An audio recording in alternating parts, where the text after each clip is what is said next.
Last fall, my grandfather, Charles Whitley, a retired veteran who's called Lake Millstone home since the 1970s, was just trying to enjoy a peaceful morning fishing for bluegill. He sat on his old wooden chair, fishing line cast into the shimmering water, had tipped low, and a steaming cup of coffee by his side. His hand-built dock, part of the 25 acres he carved out of dirt roads and wilderness decades ago, was his sanctuary. But then came Lorraine Fletcher, known around the lake as Karen, the HOA president, who thought she owned the water itself. Stomping down the community trail, she shouted, "You can't fish here without HOA permission. This is our property." Grandpa, unfazed, sipped his coffee and replied, "I built this before your HOA existed." 3 minutes later, after she called the police, and 3 minutes after that, the HOA's $2 million lakefront easement was gone. Here's how it all unfolded in a story that's become local legend. I'm Eric, Grandpa's grandson, and I was there that crisp autumn morning, visiting to help clean the gutters. Lake Millstone wasn't always lined with cookie-cutter mansions. When Grandpa settled here, it was raw land, trees, water, and freedom. He built his cabin, boathouse, and dock with his own hands long before developers swooped in, carved up the shoreline, and formed an HOA to enforce their neighborhood standards. Their rules were obsessive: dock paint colors, fire pit bans, even restrictions on fishing gear. But Grandpa's property was never part of their domain. He never signed their contracts, paid their dues, or agreed to their bylaws. His land, including the dock, sat right in the middle of their precious easement, a narrow strip giving the HOA access to a shared trail and their prized private boat launch. Karen couldn't stand that Grandpa didn't bow to her authority. She'd been HOA president for 3 years, always in tennis skirts, wielding a laminated rulebook like a scepter. She despised Grandpa's independence, his untrimmed trees, his open-door fishing policy for neighbors, and his refusal to attend her meetings. That morning, as I watched from the porch, Karen stormed toward the dock, her voice cutting through the calm. "This is unauthorized use of HOA property," she barked. Grandpa didn't even look up.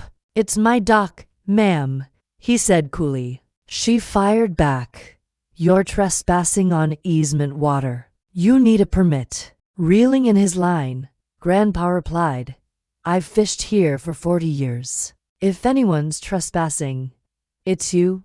Karen, face reddening, pulled out her phone, filming him like he was a criminal, then dialed 911. "I need police. An elderly man is threatening me with a fishing pole on HOA land. He's armed and refusing to leave."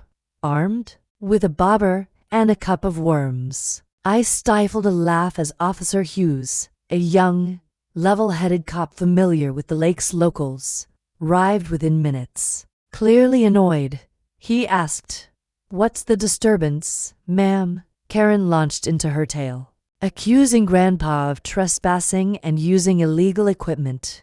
Hughes turned to Grandpa, who was tying a new hook. "Mr. Whitley, is this your property?" Grandpa nodded, pulling a folded deed from his tackle box. Hughes scanned it, then looked at Karen. "Ma'am, this dock and land aren't part of your HOA. Your easement ends 15 feet that way." Karen's face turned scarlet. "The bylaws say we control this shoreline." Hughes cut her off. "This is private land with riparian rights. He can fish, build, or host a party if he wants." Then Grandpa dropped the bombshell. "About that easement," he said, pulling a notarized letter from his shirt pocket, dated 2 days prior. It was a termination notice from his lawyer. The original easement, granted decades ago, required renewal every 20 years. Karen's HOA had missed the deadline. "It expired last month," Grandpa said. "We gave 30 days notice. It's void. This shoreline, trail, and dock are mine. Karen stared, speechless, as Hughes reviewed the letter, his eyebrows climbing. This checks out, he said. A second patrol car arrived, not to arrest Grandpa but to verify the documents with the county. Everything was airtight. The HOA's easement was gone, cutting off their trail and boat launch access. Karen's empire was crumbling, all because she couldn't stand an old man fishing. The officers left, confirming no crime had occurred, just a waste of their time. Karen, shaking with fury, stormed off, muttering about lawsuits. But the fallout was just beginning. 2 days later, a certified letter from the HOA's legal team arrived, demanding Grandpa restore access and accusing him of fraudulent manipulation. Grandpa handed it to his lawyer, Ellis, a real estate veteran who laughed at the HOA's desperation. They don't know what a lapsed contract means, Ellis said, drafting a cease and desist and filing for a private security fence along the old easement line. That fence sealed the deal, landlocking the HOA's $2 million boat launch, a gleaming facility now useless, behind Grandpa's property. Karen tried everything. An emergency vote to reinstate the easement, it failed. Rallying neighbors, they turned on her. Even begging the board for support, her allies quit. The community was livid, not at Grandpa, but at Karen. Her power trip had cost them their lake access, the heart of their neighborhood's appeal. At the next HOA meeting, packed with 50 furious residents, Karen faced a reckoning. A young couple demanded answers about the lost access. Karen mumbled about exploring options, but someone shouted, like giving up your seat.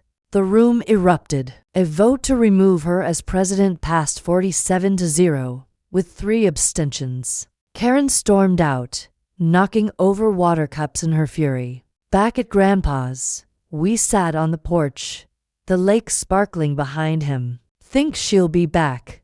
I asked. He smirked, casting his line. Not if she's smart. The new HOA board, led by a younger, humbler president named Rick, brought a peach cobbler and an apology. We had no idea the damage she caused, Rick said. Grandpa thanked him but warned that trespassers past the new property markers would face charges. They laughed, but he meant it. The board asked about negotiating limited fishing access for kids or seniors. Grandpa didn't commit, saying, "Let the dust settle." Karen, humiliated, sold her house in a hurry and fled to a gated golf community 3 states away. No HOA, just retirees and silence. The lake community changed. The new board prioritized peace over control, and Grandpa's dock became a symbol of resilience. Locals made "Ask Before You Cast" t-shirts with his silhouette, selling out at the hardware store. People still ask, did the HOA really lose their easement in 3 minutes? I tell them, yes, because when you build something real, land, home, or legacy, no rulebook can take it away.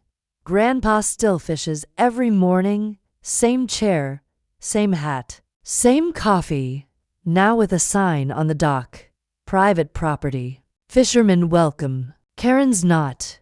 This story of a veteran standing firm against an HOA bully, reclaiming his rights, and sparking a community shift is a testament to quiet strength. Share it to honor those who stand their ground and remind us that justice can prevail, one fishing line at a time.